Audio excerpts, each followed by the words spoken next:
Good morning बच्चों। आज का अपना विषय अरस्तु के नागरिकता संबंधी विचार, सिटीजनशिप। अरस्तु ने अपनी पुस्तक पॉलिटिक्स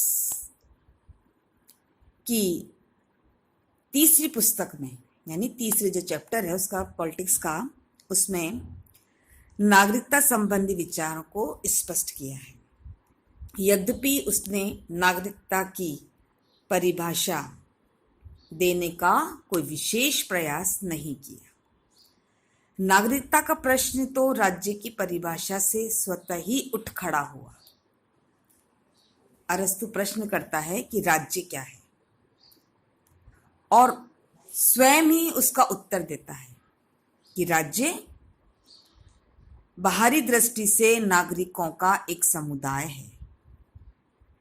राज्य नागरिकों के मेल से बनता है, यानी नागरिकों को मिलाकर राज्य का निर्माण होता है।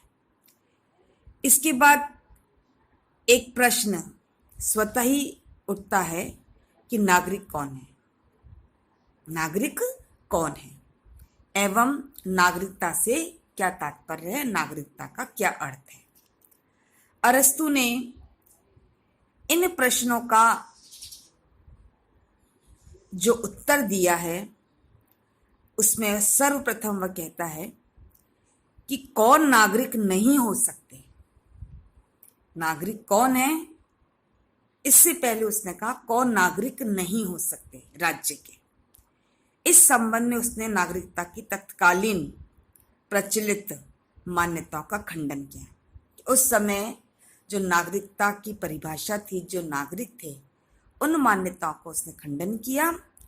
उसने किसी मनुष्य के राज्य में निवास होने पर ही नागरिक ना होने की 4 दशाएं बताई कि वह व्यक्ति, वह नागरिक राज्य में रहता है, निवास करता है, वो नागरिक है, वो इसको नहीं मानता है।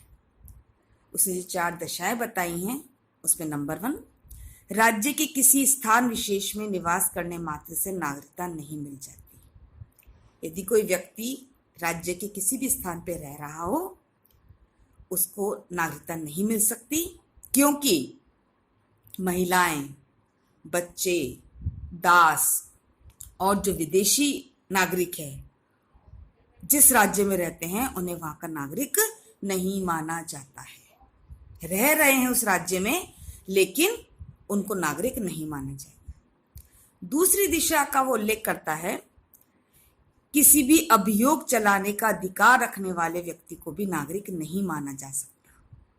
किसी पर कोई अभियोग चल रहा है, उसको भी नागरिक नहीं माना जा सकता, क्योंकि संधि द्वारा यह अधिकार विदेशियों को भी दिया जा सकता है।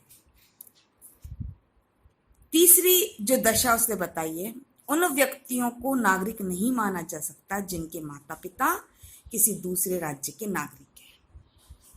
यानी उन व्यक्तियों को नागरिक नहीं कहा जा सकता जिनके माता पिता किसी दूसरे राज्य के वहां से आए हैं, क्योंकि ऐसा करने से हम नागरिकता निर्धारण के किसी सिद्धांत का निर्माण नहीं करते। नंबर 4, निष्कासित तथा मताधिकार से वंचित व्यक्ति भी राज्य के नागरिक नहीं हो सकते। यानी जिस व्यक्ति को उस राज्य से निष्कासित किया गया हो या मताधिकार से वंचित किया गया हो, वह भी व्यक्ति उस राज्य का नागरिक नहीं हो सकता। अब प्रश्न उठता है कि नागरिक कौन है, और इस प्रश्न का उत्तर देते हुए अरस्तु कहता है, नागरिक वही है जो न्याय व्यवस्था और व्यवस्थापिका के एक सदस्य के रूप में भाग लेता हो, दोनों में या एक में, क्योंकि दोनों ही संप्रभुता के मुख्य कार्य हैं। अरस्तु की इस परिभाषा से नागरिक और अनागरिक में भेद स्पष्ट होता है। यानी नागरिक कौन है, जो राज्य की न्यायिक व्यवस्था में और जो राज्य की व्यवस्थापिका के सदस्य के रूप में काम करते हैं, भाग लेता हो। अरस्तु की दृष्टि में वही नागरिक है। निम्नलिखित विशेषताएं से स्पष्ट कर सकते हैं नागरिकता की परिभाषा को। नागरिक राज्य का क्रियाशील सदस्य होते हुए भी न्यायिक प्रशासन और सार्वजनिक कार्यों में भाग लेता हूँ। जो भी पब्लिक वर्क हो रहे हैं, जो राज्य के द्वारा न्यायिक प्रशासन का संचालन का काम हो रहा है, उसमें यदि नागरिक व्यक्ति भाग लेता है तो वो ही राज्य का नागरिक होगा, ऐसा अरस्तु का मानना है। दूसरा, वह साधारण सभा का सदस्य होने के नाते विधायी कार्य में भाग लेता हूँ। जो हमारी पार्लियामेंट है, जो इसकी जनरल कमेटी है, उसके कार्यों में भाग लेता हूँ, वही नागरिक है।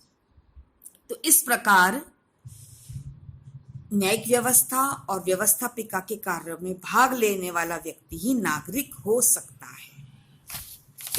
और अरस्तु इसको आगे बढ़ाते हुए कहता है कि वह व्यक्ति नागरिक है जो न्याय और राज्य के विधि निर्माण कार्यों में, कानून निर्माण के कार्यों में भाग ले।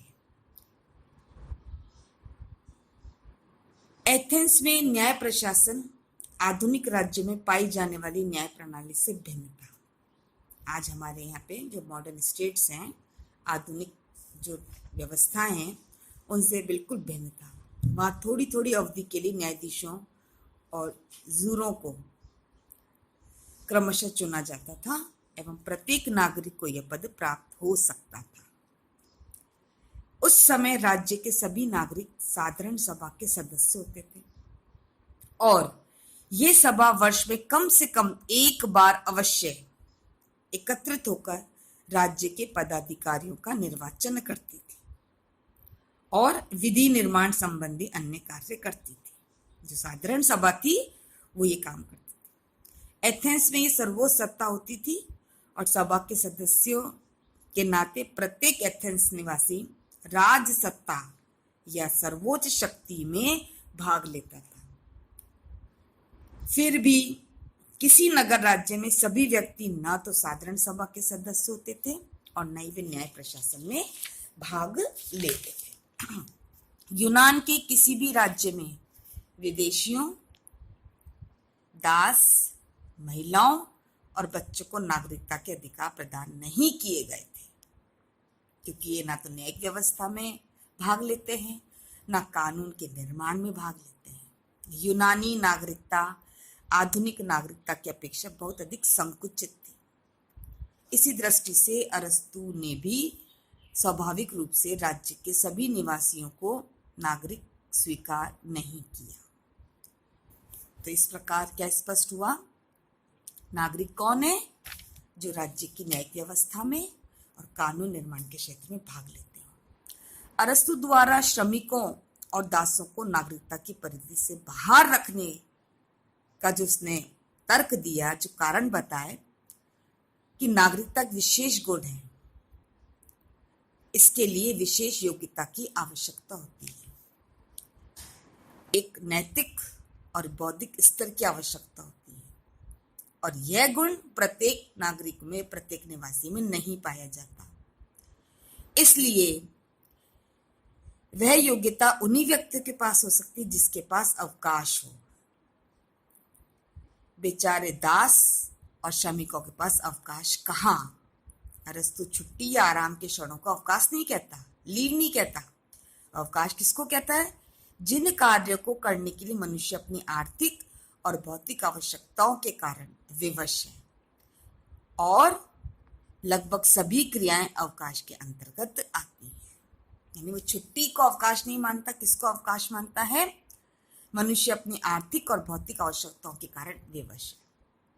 शासन करने की राजनीतिक क्रिया, सार्वजनिक सेवा, युद्ध करना जिसे साहस के गुण दिखाई देता है, अपने साथी नागरिकों के साथ निर्वाह करना जिसके लिए संयम, उदारता, विशाल हृदय आदि गुण आवश्यक है।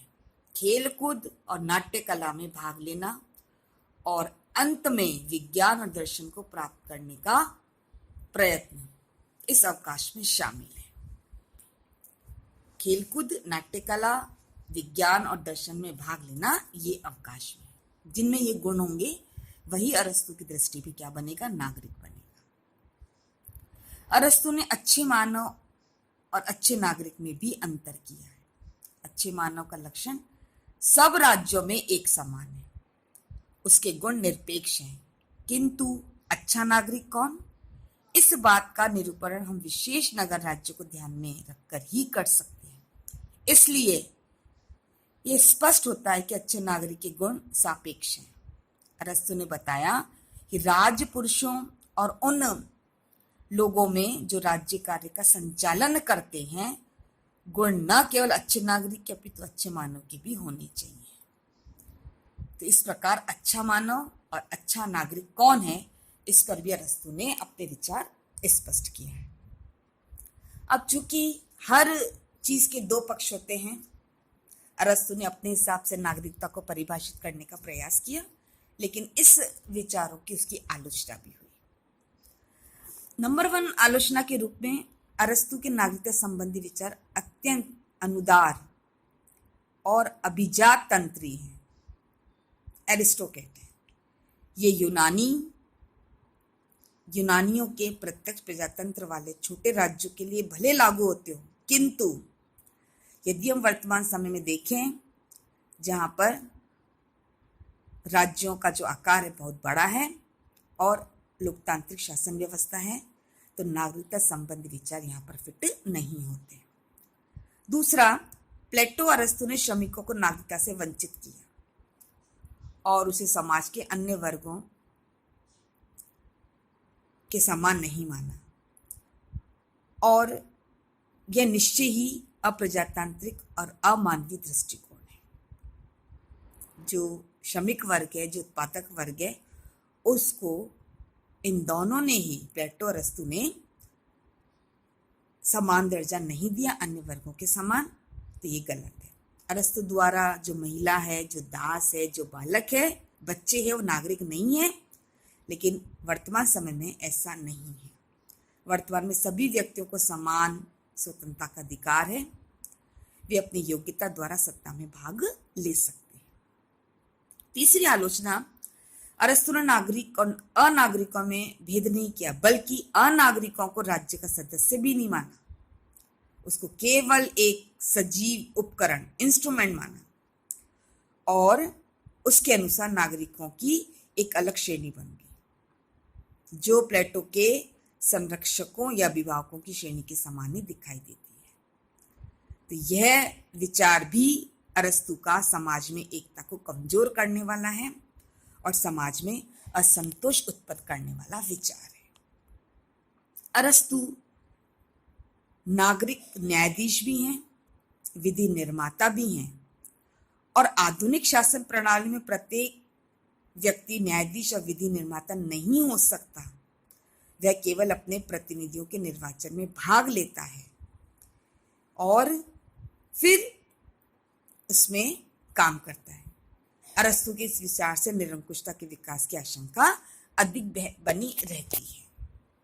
आगे आलोचना के बिंदुओं में अरस्तु ने नागरिकता की अत्यंत संकुचित परिभाषा दी, और परिभाषा क्या दी कि वह व्यक्ति जो कि विधि निर्माण और न्याय के क्षेत्र में भाग लेता हो वह नागरिक हो सकता है।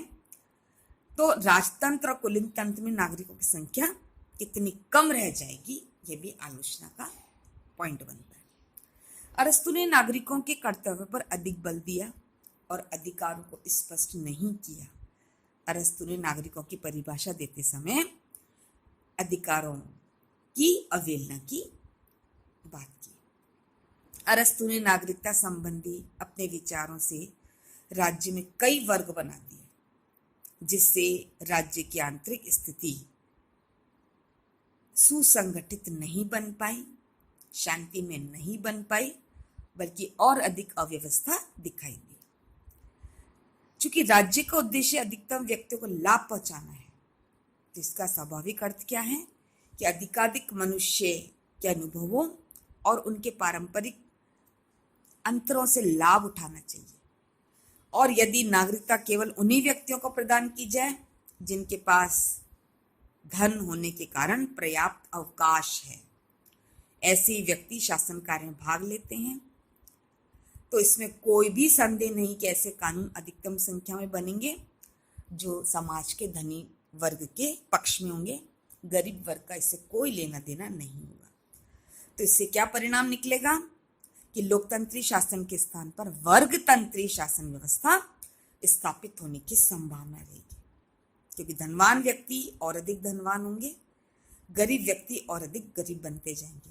अरस्तु की इस व्यवस्था में शासन शक्ति कुछ अल्पसंख्यक नागरिकों तक सीमित होकर बहुसंख्यक जनता के शोषण का साधन बन सकती है।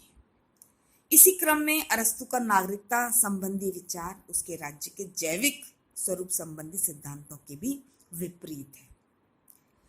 अवयव विभिन्न अंगों से मिलकर बनता है, जैसा कि मानव शरीर से तुलना करी है कि विभिन्न अंग मिलकर राज्य का निर्माण करते हैं, जैसे मानव शरीर का निर्माण होता है। हम दूसरे शब्दों में इसको इस प्रकार बता सकते हैं कि राज्य व्यक्तियों और समुदायों से मिलकर बना है। अरस्तु का एक प्रमुख वर्ग को नागरिकता से वंचित कर दिया गया है या उसको शून्य की स्थिति प्रदान की गई है, तो ये राज्य साम्यवी सिद्धांत के विपरीत है। इस प्रकार कुछ दोषों को हमने देखा, लेकिन फिर भी उस समय की तत्कालीन परिस्थितियों में अरस्तु के नागरिकता संबंधी दृष्टि विचार उपयोगी हैं, क्योंकि वह प्रत्येक नागरिक के लिए शासन में भाग लेना आवश्यक